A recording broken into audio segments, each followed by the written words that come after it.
नमस्कार, आप देख रहे हैं कुरुक्षेत्र। मैं हूं सौरभ शर्मा और रोज की तरह देश के सियासी हालात पर और सारी पॉलिटिकल डेवलपमेंट्स पर आज का ये प्रोग्राम लेकर हम आपके सामने हाजिर हैं। श्रीनगर में बर्फबारी की तस्वीरों के बीच राहुल गांधी के भाषण के साथ भारत जोड़ो यात्रा खत्म हो गई। राहुल गांधी ने अपने परिवार की कुर्बानियों को याद करते हुए प्रधानमंत्री मोदी, गृहमंत्री अमित शाह के साथ साथ राष्ट्रीय सुरक्षा सलाहकार अजीत डोभाल को भी आज निशाने पर लिया। राहुल गांधी ने कहा कि हिंसा क्या है इसका मतलब मैं समझता हूं, नफरत का मतलब भी मैं समझता हूं, क्योंकि मैंने इसे झेला है। कश्मीर मेरा घर है।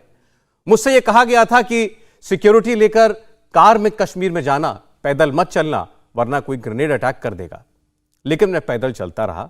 मैंने नफरत करने वालों को चुनौती दी कि मेरी सफेद टी शर्ट को लाल रंग से रंग दो, मैं भी देखता हूं। यात्रा के राजनीतिक हासिल की अगर बात करें तो विपक्ष की ओर से आज कोई ऐसा बड़ा चेहरा नजर नहीं आया जिन पर कोई खास बात की जाए।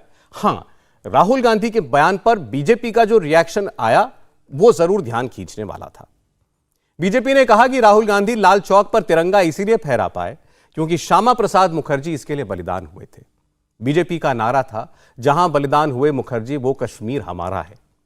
लाल चौक पर तिरंगा नरेंद्र मोदी और मुरली मनोहर जोशी ने 1992 में अपनी जान हथेली पर रखकर फहराया था। वो था असल दौर जब खतरा था।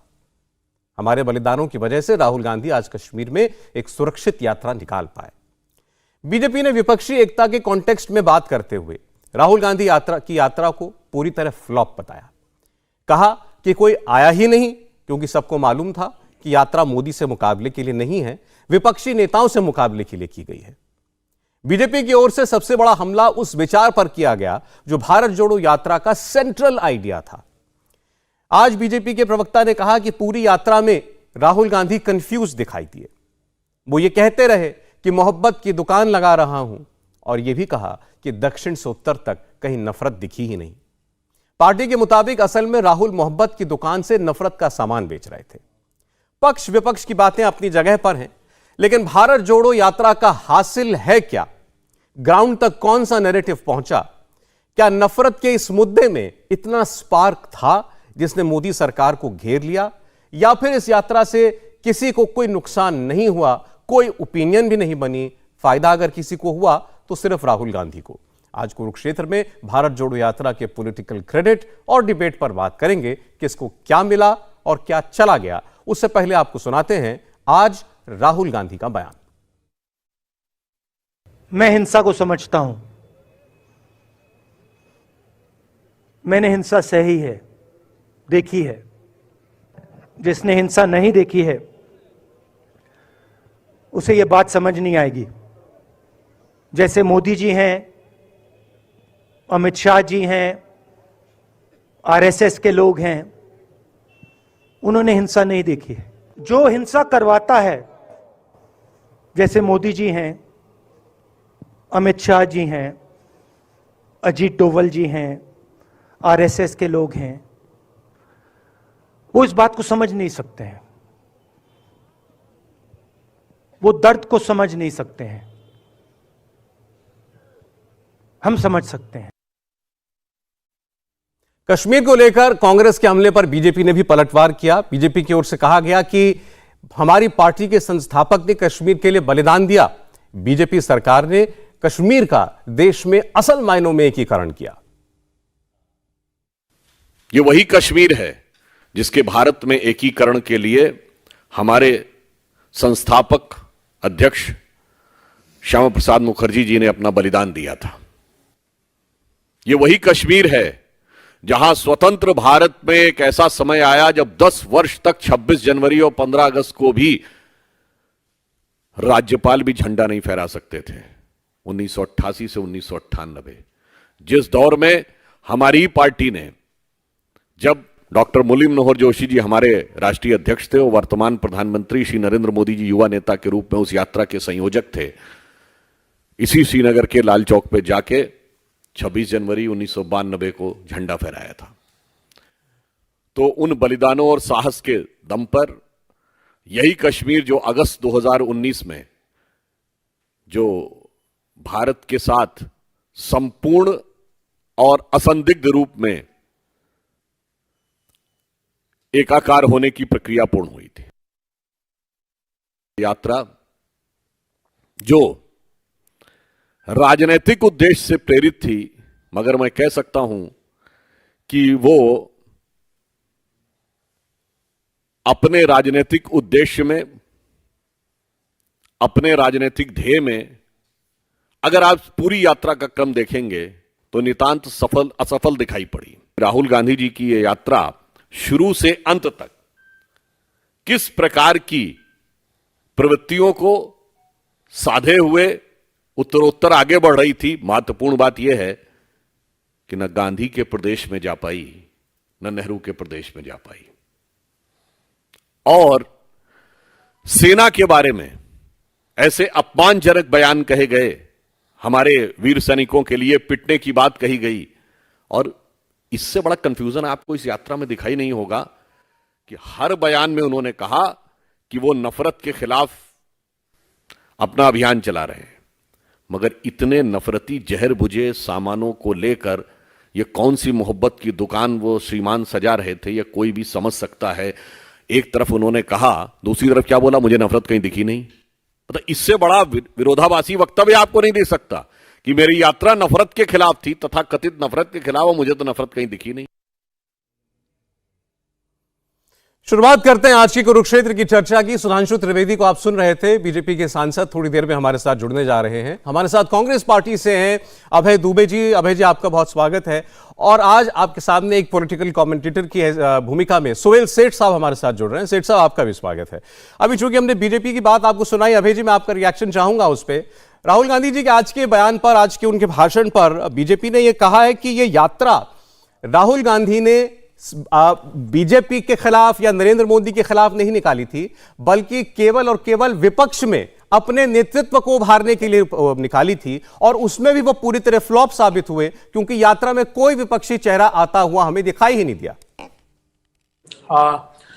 सौरभ जी, क्या आप मुझे सुन पा रहे हैं? मेरी आवाज आ रही है सौरभ जी? जी जी अभय जी बोले। मैं समूचे देशवासियों को आज बहुत हृदय से बधाई देना चाहता हूं कि इतना प्रतिसाद इस भारत जोड़ो यात्रा को मिला। राहुल गांधी जी ने कहा कि प्रारंभ में मुझे लग रहा था कि ये हमारे जो 100 साथी कार्यकर्ता चल रहे हैं साथ में, या मैं चल रहा हूं, हमारी यात्रा है, मगर समूचा देश साथ आता गया और शांति, सद्भावना, सत्यनिष्ठा के साथ हम लोग अग्रणी भूमिका लेते गए। मुझे खुशी इस बात की है कि साबरमती के संत को नमन करके हमने इस यात्रा का आगाज किया, और आज बापू के चरणों में नमन करते हुए हमने उस नफरत, नकारात्मकता और निराशा को समाप्त करने का संकल्प लिया जब उनकी शहादत का दिन है। यशस्वी, मनस्वी, तेजस्वी, तपस्वी राहुल गांधी जी ने जब ये वक्तव्य दिया कि मैंने स्वयं को मार दिया है, ये वो राहुल गांधी नहीं है, तब भारतीय जनता पार्टी ने बहुत अभद्र तरीके से उनके वक्तव्यों को पर प्रत्युत्तर देना प्रारंभ किया। और ये पहला क्रम नहीं था। जब से यात्रा प्रारंभ की, भारतीय जनता पार्टी के लोग उस यात्रा के उद्देश्यों को, जो विभिन्न भाषा, भूषा, भेषज, धर्म, संस्कृति, संस्कार के लोगों का देश है, उसकी सद्भावना के लिए निकाली जा रही थी। तो ये तलाशते क्या थे? वो तलाशते थे कि किसी अभिनेत्री का हाथ राहुल गांधी ने क्यों पकड़ लिया, वो महंगी टी शर्ट राहुल गांधी ने क्यों पहन ली, इतनी ठंड होने के बावजूद आखिर वो सिर्फ एक टी शर्ट में क्यों चल रहे हैं। इस प्रकार की एक नकारात्मकता के साथ वो इस यात्रा में साथ चल रहे थे, मगर साथ चल रहे थे। और मुझे प्रसन्नता इस बात की है कि जिन उद्देश्यों को लेकर हमने ये क्रम प्रारंभ किया था, अंततः देश के प्रधानमंत्री जी को भी उस यात्रा को आत्मसात करके अंत में ये वक्तव्य देना पड़ा कि हम चाहते हैं कि भारतीय जनता पार्टी के कार्यकर्ता सभी धर्मों के प्रति आस्था रखें, खासकर मुस्लिम और क्रिश्चियन समुदाय को लेकर कहा, जैसा टेलीविजन ने बताया। इनकी कार्यकारिणी का वो वक्तव्य था। तो मुझे लगा कि हमने किसी हद तक उस यात्रा की सफलता अर्जित की। देखिए, ये यात्रा ना राहुल गांधी के लिए थी, ना कांग्रेस पार्टी के लिए थी, ना प्रतिपक्षी दलों को जोड़ने के लिए थी। ये जो टूटा हुआ हौसला है, ये जो टूटे हुए दिल देश के हैं, ये जो टूटे हुए जज्बात थे, जो उम्मीदें टूटी हुई थी, उसको जोड़ने की यात्रा थी, और उसमें हम सफल हुए। भारतीय राजनीति में एक नई दिशा और दशा का आगाज हमने किया, जो शमशान, कब्रिस्तान, दिवाली, रमजान, इससे पार जाकर के रोजगार, सभी धर्मों के प्रति सद्भाव और आस्था, महंगाई, ठीक। संसाधनों की लूट, इसके खिलाफ, इसके प्रति देश में एक नया वातावरण निर्मित हुआ। ठीक है तो अभय जी। राजनीति की दिशा भी इस यात्रा ने बदली और मुझे लगता है इससे देश की दशा भी बदल। मैं आपसे यही जानना चाह रहा था कि आपने अंत में बता दिया कि उद्देश्य क्या था यात्रा का और आपके शब्दों में वो कैसे पूरा हुआ। तो आज भी हमारी जो चर्चा का मकसद है वो यही है कि राहुल गांधी के इस पूरे अभियान का, इतनी पूरी लंबी चौड़ी यात्रा का हासिल क्या है, देश की पॉलिटिकल रियलिटीज में उससे क्या अंतर पड़ा है, इसको हम समझने की कोशिश करें।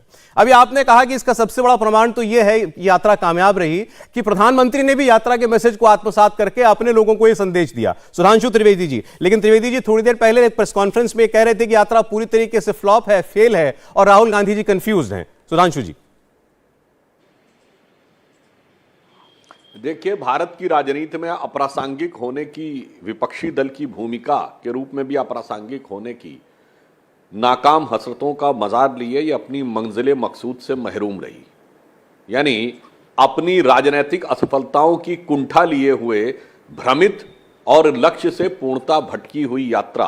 परंतु एक चीज मैं कहूंगा, आज कश्मीर में जाकर यदि यह राजनीतिक यात्रा समाप्त हुई है तो यह केवल इसलिए हो सकी है कि मोदी जी के नेतृत्व में भारतीय जनता पार्टी की सरकार ने आज कश्मीर में वो स्थिति बनाने में सफलता हासिल की कि सुरक्षित रूप से कोई राजनीतिक कार्यक्रम किया जा सकता है। अन्यथा मैं चुनौती से पूछता हूं, 1980 के दशक के बाद पूरे कांग्रेस के दौर हुकूमत में कभी यह हालात था कि राजनीतिक रूप से कोई यात्रा की जा सके? यह दर्शाता, इसके लिए कांग्रेस को पहले मोदी जी को और अमित शाह जी को धन्यवाद ज्ञापन करना चाहिए कि कश्मीर में यह परिस्थितियां आई। आज कश्मीर में न ISIS का झंडा दिखता है, न पाकिस्तान का झंडा दिखता है, न पाकिस्तान जिंदाबाद के नारे दिखते हैं, बल्कि डल लेक पे 26 जनवरी 15 अगस्त को तिरंगे की कतार दिखती है। क्योंकि बाकी चीजों पर तो दुबे जी या इनकी पार्टी कुछ मानेगी नहीं, पर यह तो देश की जनता अपनी आंखों से देखती है ना कि अब ना वो काला झंडा ना वो हरा झंडा कुछ नहीं दिखता है, केवल तिरंगा झंडा दिखता है। इसीलिए आज ये हालात हुई। अब जो यात्रा के उद्देश्य की बात थी, जो दुबे जी ने कहा कि यात्रा में पूरा भारत सम्मिलित हुआ, याद दिलाता हूं भारत में कौन सम्मिलित हुआ। केरल में गए तो वो पद्म विभूषण, पद्मश्री से सम्मानित पद्मनाभ नायर जैसे गांधीवादी लोग जिन्होंने अपने स्मारक के विमोचन के लिए समय मांगा था, उन्हें समय नहीं मिला। मगर वो कौन आके जुड़ा? जिसने सड़क पर भी पार्टी की थी।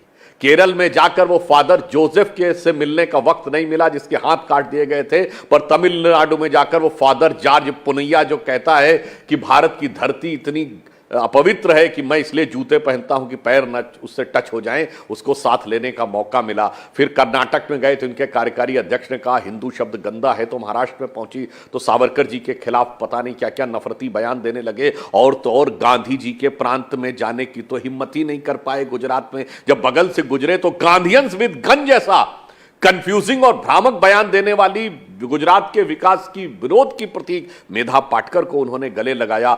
वो अभिनेता इनका इंटरव्यू ले रहे थे जो आजाद कश्मीर वर्ड यूज कर चुके हैं, कमल हसन। तो तमिलनाडु में पी उदय कुमार जैसे नेता जो तमिल को अलग राष्ट्र हो जाना चाहिए ऐसी बात कहने वाले लोग थे।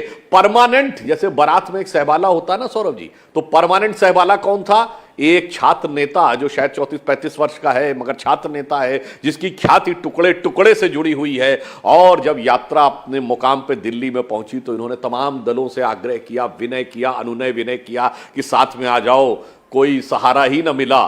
फिर जब कश्मीर में पहुंचे तो दिल की आरजू ऐसी जुबां पे आई कि इनके संयोजक के मुंह से निकल गया सर्जिकल स्ट्राइक का जवाब चाहिए। फिर राहुल गांधी ने कहा नहीं, है उनका निजी बयान है, इसके बावजूद उन्होंने ट्वीट किया। आखिर में उनके मुंह से माइक हटाने की हिमाकत करनी पड़ी। और अगर पूरी यात्रा में देखें तो ये बात बिल्कुल मैं सही कह रहा हूं, जो कुछ हद तक आंशिक रूप से सहमत हूं अभय दुबे जी की बात से। भाजपा और मोदी जी से कोई मतलब थोड़ी था, ये तो विपक्ष के नेताओं को हैसियत दिखाना था। जिनके मन में विपक्ष का नेता बनने का महत्वाकांक्षा पनपने लगी थी, चाहे वो ममता जी हो, केजरीवाल जी हो, नीतीश कुमार जी हो, केसीआर हो या शरद पवार जी हो, कि देखो भाई तुमको हैसियत दिखा दी पूरे भारत में, हम तो हैं, तुम कहां पे हो। मगर साथ में कोई नहीं आया तो इनको ना कोई साथी मिला, तो इनके ऊपर वो लाइन रहती है। और अभी कह रहे थे महंगाई बेरोजगारी, मगर राहुल गांधी ने हर प्रेस कॉन्फ्रेंस में कहा है कि मेरी यात्रा नफरत के खिलाफ है, और खुद कहा है कि नफरत तो मुझे कहीं दिखाई नहीं दी। तो इनकी यात्रा पे एक ही लाइन कही जा सकती है ना खुदा ही मिला ना बिसाले सनम।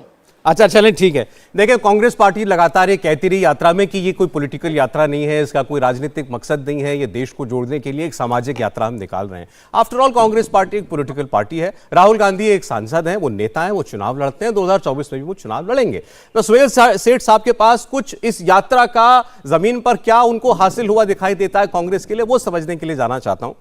सुहेल साहब, देखें, कोई भी पॉलिटिकल पार्टी को एफर्ट करती है, आपने कई चुनाव देखे हैं, आप नेताओं को और नेतागिरी दोनों को समझते हैं, तो उसके पीछे कोई तो उद्देश्य होता है। अब राहुल गांधी की छवि को उभारने का उद्देश्य रहा हो तो वो हो सकता है। उद्देश्य ये भी हो सकता है कि कांग्रेस पार्टी के पीछे जो भी मोदी विरोधी लोग हैं, जो जनता भी है, जो भी मोदी के खिलाफ वोट करती है, उसको एकजुट किया जा सके। ये भी मकसद हो सकता है कि ये मैसेज दिया जाए कि सारे विपक्ष में इकलौता एक राहुल गांधी एक ऐसा नेता है जो सबको साथ लेकर के चल सकता है। आपके नजरिए से राहुल गांधी को लेकर के लोगों का नजरिया बदला क्या? भारत जोड़ो यात्रा के पहले राहुल गांधी को लोग पप्पू कहते थे। इस यात्रा के बाद लोग उसको राहुल गांधी कहते हैं। ये कांग्रेस या भारत जोड़ने की जो इन्होंने कोशिश की है, ये सब फालतू की बात है, क्योंकि इसमें कुछ हुआ है नहीं। ये सिर्फ राहुल गांधी का ब्रांड बनाने की यात्रा थी और यात्रा है। और इसमें जो कॉन्ट्रडिक्शंस थी, वो सुधांशु ने भी कहा है कि पहली कॉन्ट्रडिक्शन, आप 2800 किलोमीटर के बाद चलने के बाद आप कहते पर मैंने तो नफरत देखी ही नहीं, मैंने प्यार ही देखा। तो भाई, अगर आपने प्यार ही प्यार देखा तो फिर आप नफरत के खिलाफ क्या यात्रा कर रहे हो? और फिर इस देश में क्यों कर रहे हो? आप कहीं और देश में करो, नंबर 1। नंबर 2, एक बात की मैं दाद दूंगा, भारत जोड़ो यात्रा को जो मीडिया अटेंशन मिली, बहुत बढ़िया मिली। और इस कारण मिली क्योंकि लोग ये जानना चाहते थे कि राहुल गांधी क्या पूरी यात्रा करेंगे कि नहीं करेंगे, क्योंकि उनका जो ट्रैक रिकॉर्ड है, वो 10 दिन काम करके 5 दिन छुट्टी, वो उन्होंने साबित कर दिया कि हाँ मैं करूंगा। तीसरी बात जो आपने जिसका जिक्र किया, देखिए, कांग्रेस को यह डिसाइड करना है वो पॉलिटिकल पार्टी है या एनजीओ है, वो मिसाया है या उसको इलेक्शंस जीतने हैं।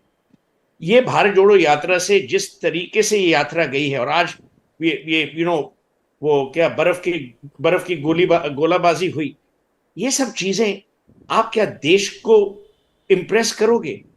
इसलिए आपको लोग वोट करेंगे। और जैसे कि आपने कहा, अगर आपके साथ ऑपोजिशन लीडर्स नहीं है, अखिलेश यादव को आपने निमंत्रण ही नहीं किया। हाँ, महबूबा मुफ्ती आपके साथ चली गई, फारूक अब्दुल्ला चले गए, पर आप अगर देखिए, केजरीवाल भी नहीं गए, ममता बनर्जी भी नहीं गई।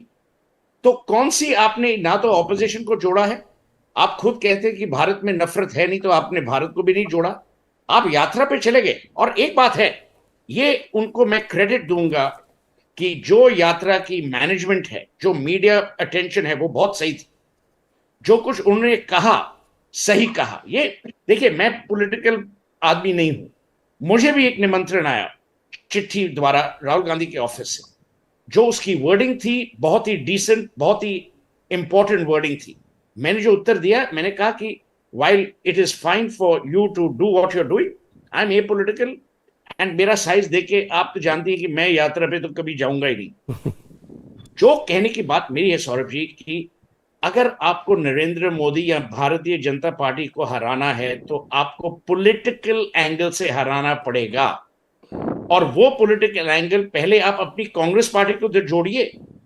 जब राजस्थान से ये यात्रा गुजरी, जो पूरी अटेंशन थी उस समय, वो ये थी कि भाई सचिन पायलट और अशोक गहलोत लड़ाई करेंगे कि नहीं करेंगे।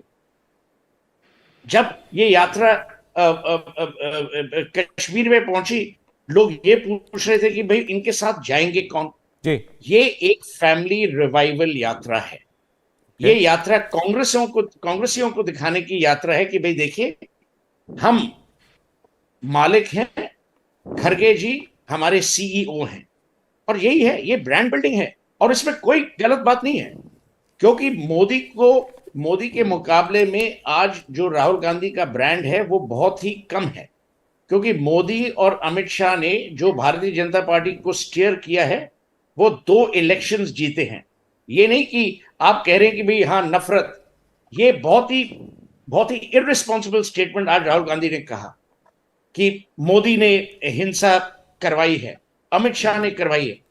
आप प्राइम मिनिस्टर के बारे में ऐसे कैसे बात कर सकते हैं? मैं आता हूं सेठ साहब, वो सवाल तो है अभय जी के लिए। मैं बहुत इंपॉर्टेंट सवाल है जी, क्योंकि ये सवाल अगर मीडिया में एम्पलीफाई हुआ, और यही मेरी प्रॉब्लम थी आपको मोदी जी से नफरत हो या ना हो, पर प्राइम मिनिस्टर के ऑफिस को ऐसे हिसाब से बात करना, लोगों को भड़काना, ये क्या कोई अच्छा ठीक है अभय जी, आप दोनों का जवाब दीजिएगा। मैं सोहेल साहब ब्रेक पर जाने से पहले 15 सेकंड में एक चीज, जो आपने काफी सारी बातें टच की हैं अपने इस बयान में, तो फिर अल्टीमेटली राहुल गांधी की यात्रा से हासिल केवल ये हुआ कि राहुल गांधी की इमेज, राहुल गांधी का ब्रांड केवल कांग्रेस पार्टी में ही उभर गया। अब वो कांग्रेस पार्टी के अनडिस्प्यूटेड लीडर हैं, हालांकि लोग पहले भी ऐसा ही मानते थे।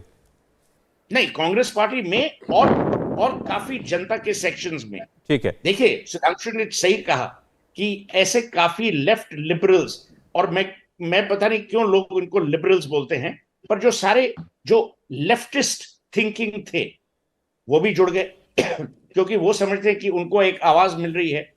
पर ये यात्रा राहुल गांधी की यात्रा है, ये ना तो कांग्रेस की यात्रा है ना भारत की यात्रा है, और इस हिसाब से उनको क्रेडिट देना पड़ेगा। ठीक, सेठ साहब मुझे एक ब्रेक के लिए रुकना पड़ रहा है, मजबूरी में फिर आता हूं, और अभय जी आपका और सुधांशु जी दोनों का एक साथ जवाब भी दें।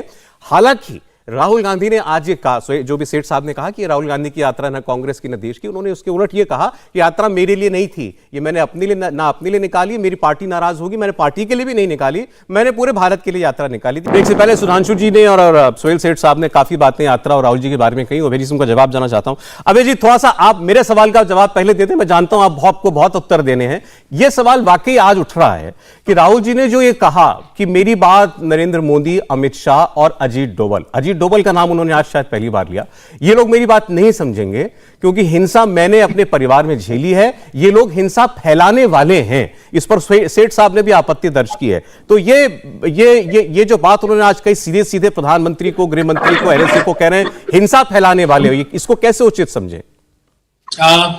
सौरभ जी, मैं दोनों ही साथियों की बातों का जवाब दूंगा और एक साथ ही देता हूं जी।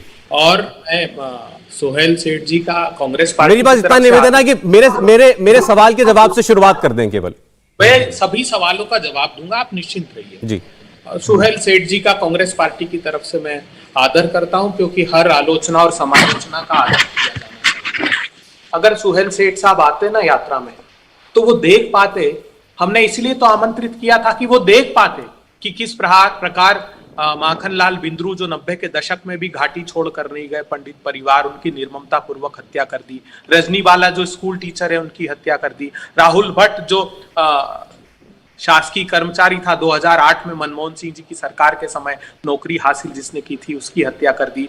एक सरपंच अशोक पंडिता की हत्या कर दी। लगातार टारगेटेड किलिंग हो रही, रक्त रंजित कर दिया गया है वहां, मगर उसका संज्ञान भारतीय जनता पार्टी की सरकार नहीं लेना चाहती। अगर सोहेल सेठ साहब यात्रा में आते ना तो वो इस दृष्टिकोण से इस यात्रा को नहीं देखते। वो देखते कि किस प्रकार जो बेरोजगारी से आहत युवा हैं, जो जार हैं, उन्होंने राहुल गांधी जी के साथ संवाद किया। वो किसानों का समूह मिला, उन्होंने कहा कि राहुल जी हमारी आमदनी 27 रुपए प्रतिदिन रह गई है और कुछ मुट्ठी भर सत्ता पोषित धन्ना सेठ 1002 करोड़ रुपए कमा रहे हैं। जो अंतिम पंक्ति में खड़े हुए दलित समाज के लोग थे, उन्होंने अपनी आजीविका को लेकर बात की। 84% हिंदुस्तान के लोगों की आमदनी घट गई, 12 करोड़ लोगों के रोजगार चले गए, उससे समूचा देश आहत है। तो एक संबल प्रदान किया राहुल गांधी जी ने।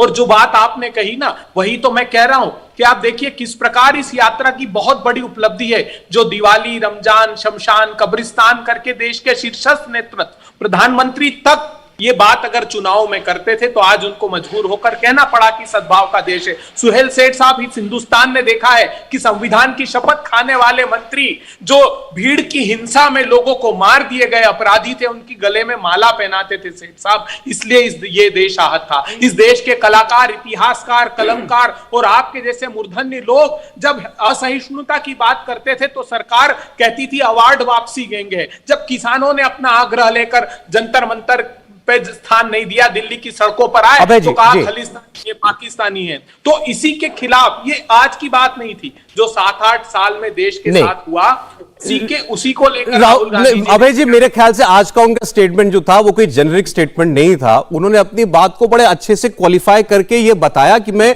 कश्मीर में ये बात कह रहा हूं। उन्होंने मैंने उनका पूरा भाषण सुना 3-4 बार उन्होंने कहा ये सीआरपीएफ के लोग समझेंगे, ये सेना के लोग समझेंगे और ये कश्मीर के लोग समझेंगे, ये मैं समझता हूं, लेकिन ये प्रधानमंत्री नहीं समझेंगे, गृहमंत्री नहीं समझेंगे और एनएसए डोवल नहीं समझेंगे। कश्मीर में जाकर के कहना खास तौर पर कि प्रधानमंत्री हिंसा करता है, गृहमंत्री हिंसा करते हैं, और डोवल साहब का नाम आज ऐसा तो नहीं कि अचानक ले लिया होगा, कश्मीर में जाकर ही डोवल साहब का नाम क्यों लिया? और आप लोग सौरभ जी, शायद हो सकता है सुहेल सेठ साहब को जानकारी नहीं हो, इनकी जानकारी के लिए मैं बता दूं। सुहेल सेठ साहब एक सैफुल्ला फारूक दुर्दांत आतंकवादी जिसने 10 वर्ष जेल में काटे, जो अजहर मसूद का शिष्य था, 1 साल पाकिस्तान में ट्रेनिंग लेकर आया, उसको भारतीय जनता पार्टी ने वार्ड नंबर 33 से टिकट दिया। तारिक अहमद मीर जो पाकिस्तान से हथियार सप्लाई करता था, उसको विधानसभा का टिकट भारतीय जनता पार्टी ने दिया। सुन लीजिए, विनम्रता पूर्वक सुनिए सौरभ जी आप, जो अमित शाह साहब गृह मंत्री बतौर गृह मंत्री गए, तालिब हुसैन दुर्दांत आतंकवादी, उनका मंच साझा करता है भारतीय जनता पार्टी का कार्यकर्ता। ये क्या इन लोगों को दिखाई नहीं दिया? इनको पता ही नहीं था? इतने इनोसेंट नहीं है। और जो वातावरण आज इन्होंने कहा कि हमने आर्टिकल 370 समाप्त कर दिया, आर्टिकल 35 खत्म कर दिया, ये कहा कि पंडित परिवारों, सुनिए ना, मैं सौरभ जी, क्यों राहुल गांधी जी ने बात कही, देश को जानना चाहिए। इनकी क्या कहा पंडितों ने जब राहुल गांधी जी से मिले? 6000 ट्रांजिट हाउसेस का वादा किया था। अमित शाह साहब ने अभी समीक्षा बैठक की तो पता लगा कि उन 7 सालों में 1025 सिर्फ बनाए, जो कांग्रेस के समय पूरे के पूरे। अभय जी कई बार आपसे भी चर्चा में ये सारी बातें आ चुकी हैं डिबेट के अंदर। कश्मीर के हालात के लिए आप इनकी सरकार को कैसे जिम्मेदार मानते हैं? एक बड़ा दरख्त गिरेगा तो जमीन हिलेगी। नहीं, मेरा सवाल केवल इतना था जो सेठ साहब ने भी उठाया, आप कश्मीर में जाकर के तो जमीन हिलेगी, कश्मीर में जाकर के वहां पर क्या यह संदेश दिया जाएगा कि देश की सरकार कश्मीर में हिंसा करा रही है? हाँ, ये कौन सा, और आप पाकिस्तान को और इंकरेजमेंट करेंगे? ये कौन सी रिस्पॉन्सिबल पॉलिटिक्स है अभय जी? अगर आपको मोदी से इतनी नफरत है, आप भारत को इस पे क्यों घुसेड़ रहे हैं? और आपके लीडर ने, और मैं उनका सम्मान करता हूं, पर राजीव गांधी ने एक जमाने में कहा था जब बड़ा दरख्त गिरता है तो जमीन हिलती है, तो वो भी इररिस्पॉन्सिबल था। कि क्या हम अब इररिस्पॉन्सिबिलिटी की कंपटीशन करेंगे? अजीत डोवल डेकोरेटेड ऑफिसर हैं, उनने इतना अच्छा काम किया कश्मीर में। मैंने एएस दुलत की बुक लॉन्च की, जो दुलत साहब जो राहुल गांधी के साथ भारत यात्रा पे थे। दुलत ने कहा कि Doval is one of the finest officers. क्या एक पॉलिटिकल ब्राउनी पॉइंट के लिए आप प्राइम मिनिस्टर को बदनाम करेंगे, होम मिनिस्टर को बदनाम करेंगे, एनएसए को बदनाम करेंगे, and you will play into the hands of Pakistan? कल को पाकिस्तान यही कहेगा कि राहुल गांधी ने कहा कि कश्मीर में हिंसा, नरेंद्र मोदी और अमित शाह और डोवल। इसका सर पॉइंटेड जवाब दे दें अभय जी, फिर मैं सुधांशु जी के पास जाता हूं। जी अभय जी बोलिए। देखिए सोहल सेठ साहब को जानना चाहिए ये कहानी कहां से प्रारंभ होती है। ये कहानी प्रारंभ होती जब भारतीय जनता पार्टी को जम्मू कश्मीर में अपनी सत्ता की भूख मिटानी थी, तब इन्होंने कॉमन मिनिमम प्रोग्राम बनाया पीडीपी के साथ, कहा आर्टिकल 370 को बरकरार रखेंगे, हस्ताक्षर किया बाकायदा उसको अमित शाह साहब ने। इन्होंने कहा एफ्स्पा को रिव्यू करेंगे, arm forces special power act को रिव्यू करेंगे। इन्होंने जितने आज जिनको आतंकी बता रहे हैं ना, वो अलगाववादियों को इन्होंने कहा कि वो तो स्टेक होल्डर है, वो जम्मू कश्मीर का अभिन्न हिस्सा है, जब यहां पर अपनी सत्ता खत्म कर रही है। और उसके पहले का एक महत्वपूर्ण बात बताता हूं, मसर्रत आलम के प्रिवेंटिव डिटेंशन ऑर्डर जो एसपी ने जारी किया था, सब राजनीतिक दलों ने बोला कि इसको मोदी जी मत छोड़िए, क्योंकि वहां कोई सरकार नहीं थी। वापिस 2010 जैसा वातावरण खराब होगा, लेकिन इन्होंने उस मसर्रत आलम को छोड़ा, वहां से वातावरण बिगड़ना प्रारंभ हुआ। चलिए ठीक है। आज हालात, आज सुनिए ना सौरभ जी, आज हालात क्या है जम्मू कश्मीर के? आपने वादा किया था, स्टेटहुड छीन लिया, वहां पर प्रजातंत्री व्यवस्था थी, कश्मीर के लोग कश्मीर को चला रहे थे, उसको छीन कर आपने क्या साबित किया 2019 से? आपने कहा आर्टिकल 35 है, हजारों लोग यहां पर इन्वेस्टमेंट करने आएंगे। कश्मीर घाटी में डाउनटाउन में कोई इन्वेस्टमेंट नहीं हुआ, 7 पीस ऑफ लैंड सिर्फ जम्मू में लिए गए। आपने कहा यहां पर नागरिकों के जो पंडितों के घर छीन लिए गए, चलिए ठीक है अभय जी, उस पर भी वैसे तो जवाब आपका देना बनता है। राहुल जी ने जो वो स्टेटमेंट दिया था कि कश्मीर को आप बाहर के लोग चला रहे हैं, तो वो बाहर के कौन हैं और वो कहां से आए जिनको आप बाहर का बता रहे हैं, इस पर भी कंट्रोवर्सी हुई। मैं आपका जवाब लूंगा उस पर। अभी सुधांशु जी आपकी बात पर रिएक्ट करना चाह रहे थे। आपको नहीं लगा बिल्कुल भी कि राहुल जी का ये स्टेटमेंट गलत था कि देश की सरकार हिंसा कर रही है वहां पर? चलिए। देखिए, अभय जी ने इतनी सारी बातें बता दी, सत्य असत्य भ्रम, अब किस किस का जवाब दें बड़ा लंबा हो जाएगा। पहली बात, इन्होंने कई लोगों का नाम लिया जो हमारी पार्टी के अंदर आए और उनके बारे में इनको था कि आतंकवादियों से उनके संबंध थे। मान्यवर, हमारी बात पे भरोसा मत करिए। ये आपके यहाँ जब आपके शासित राज्य राजस्थान के उदयपुर में सरतन से जुदा कर दिया गया था, उसके बाद ये राजस्थान पुलिस की फाइंडिंग थी कि बाकायदा आईएसआई ने योजना बनाई थी कि भारतीय जनता पार्टी के अल्पसंख्यक मोर्चों के अंदर इन्फिल्ट्रेट करके नेताओं के नजदीक पहुंचने की कोशिश करो ताकि भाजपा के नेताओं को निशाना बनाया जा सके, हत्या की जा सके। हमारी सरकार पर नहीं, अपनी सरकार की रिपोर्ट पर तो भरोसा करो भाई। केंद्र सरकार पे तो आप कुछ भी बोलने लगते हैं। दूसरा, इस ढंग के भ्रामक प्रचार, मसर्रत आलम की रिहाई क्यों हुई थी, ये तो मैं व्यक्तिगत जानकारी के आधार पे बोल रहा हूं। याद करिए 2014 में हमारी सरकार आने से पहले जो बाढ़ आई थी, इनकी सरकार थी। इन्होंने कहा कि बाढ़ में मसर्रत आलम के खिलाफ जो प्रिवेंटिव डिटेंशन के कागज खो गए थे, बह गए, खो गए। अद्भुत था इस सरकार में, इसलिए वो कागज प्रोड्यूस ना होने की वजह से वो रिहा हुआ और 48 घंटे के अंदर दोबारा जेल में गया। व्यक्तिगत जानकारी पे मैं कह रहा हूं, उस समय महबूबा मुफ्ती जी से बात की गई और 48 घंटे के अंदर जेल में गया। इसीलिए आकर कुछ भी बोलने लगते हैं। चलिए, बाकी सब बातों पर तो आप प्रचार दुष्प्रचार कुछ भी करते रहेंगे। मैं विनम्रता से पूछना चाहता हूं, ये राहुल गांधी जी की यात्रा का जो पूरा रूट था, अरे एक जमाने में इसमें से कौन सा शहर था जहां पर कि धमाके नहीं होते थे? तिरुवनंतपुरम, कोयंबटूर, चेन्नई, बेंगलोर, मैंगलोर, आगे आइए महाराष्ट्र में नागपुर, नासिक, पुणे, मुंबई, और अब आगे बढ़िए जयपुर, दिल्ली। कहां कहां धमाके नहीं हुए थे? कहीं डर लगा? शांति से यात्रा चलती चली गई। और जहां यात्रा नहीं गई, गुवाहाटी, लखनऊ, बनारस, हैदराबाद। अब आइए आगे बढ़िए, चंडीगढ़, श्रीनगर। इसके बावजूद चलती ट्रेन में धमाके होते थे, चलती बस में धमाके होते थे, पार्क में लिखा रहता था छूना नहीं, धमाका हो जाएगा। नहीं नहीं नहीं, वो भारत तो खतरनाक था, उसमें अच्छा लगता था, इसमें डर लगता है। इतनी शांति और सुरक्षा से अब केवल दक्षिण कश्मीर के 4 जिलों में रह गया। अब मैं बताना चाहता हूं, सत्ता की भूख तो यह होती है अभय जी कि सर्वोच्च न्यायालय ने अफजल गुरु को फांसी दी और अपने जजमेंट में कहा this is rare of the rarest crime, और उसके बाद 7 साल फांसी लटकी रही। 7 साल। आपके मुख्यमंत्री थे, रीजनल पार्टी का मुख्यमंत्री नहीं था, नेशनल कॉन्फ्रेंस ऑफ पीडीपी का। गुलाम नबी आजाद साहब आपके मुख्यमंत्री थे और आके राष्ट्रपति भवन में वो गुजारिश करते हैं कि इसको फांसी ना दी जाए वरना आग लग जाएगी। और जब फांसी दी जाती है जी, तो आपके नेता मणिशंकर अय्यर, शशि थरूर उसको हालात का मारा कहता है, कोई उसको भटका हुआ नौजवान कहता है, कोई उसकी जुडिशियल किलिंग कहता है, पता नहीं क्या क्या होता। और तो और अभय जी, आपकी पार्टी जम्मू कश्मीर कांग्रेस के अध्यक्ष सैफुद्दीन सोज ने अपनी किताब में लिखा कि कश्मीर को भारत से अलग हो जाना चाहिए। व्यक्तिगत बयान है। हाफिज साहब व्यक्तिगत बयान है, ओसामा जी व्यक्तिगत बयान है, जाकिर नायक शांति का मसीहा व्यक्तिगत बयान है, अफजल हालात का हमारा व्यक्तिगत बयान है, जुडिशियल किलिंग व्यक्तिगत बयान है, और अभी दिग्विजय सिंह ने कहा सर्जिकल स्ट्राइक का सबूत व्यक्तिगत बयान है। जी जी, भारत का सेना अध्यक्ष सड़क छाप गुंडा व्यक्तिगत बयान है। मान्यवर, ये पूरी हिपोक्रेसी तो अकेला कश्मीर एक्सपोज करता है। एक लाइन कह दूं सौरभ जी, भारत तोड़ने की जो बात है, तो कांग्रेस पार्टी ने राहुल गांधी जी को अपनी खानदानी विरासत याद रखनी चाहिए। जब भारत का विभाजन हुआ तो 2 सितंबर 1946 को ब्रिटिश सरकार के अधीन अंतरिम सरकार का नेतृत्व जवाहरलाल नेहरू संभाल चुके थे और कांग्रेस के अध्यक्ष थे। कांग्रेस की कार्य समिति में भारत माता के 2-3 टुकड़े होने का प्रस्ताव पारित हुआ। कांग्रेस की कार्यवाहक प्रधानमंत्री ने अपने सिग्नेचर से पारित किया। मेरे पास समय कम रह गया, मैं तो आधा कश्मीर सेठ साहब का आपके चक्कर में और अभय जी का एक छोटा-छोटा रिप्लाई जरूर चाहता हूं। मानसरोवर चला गया। जी ठीक, सुधांशु जी प्लीज।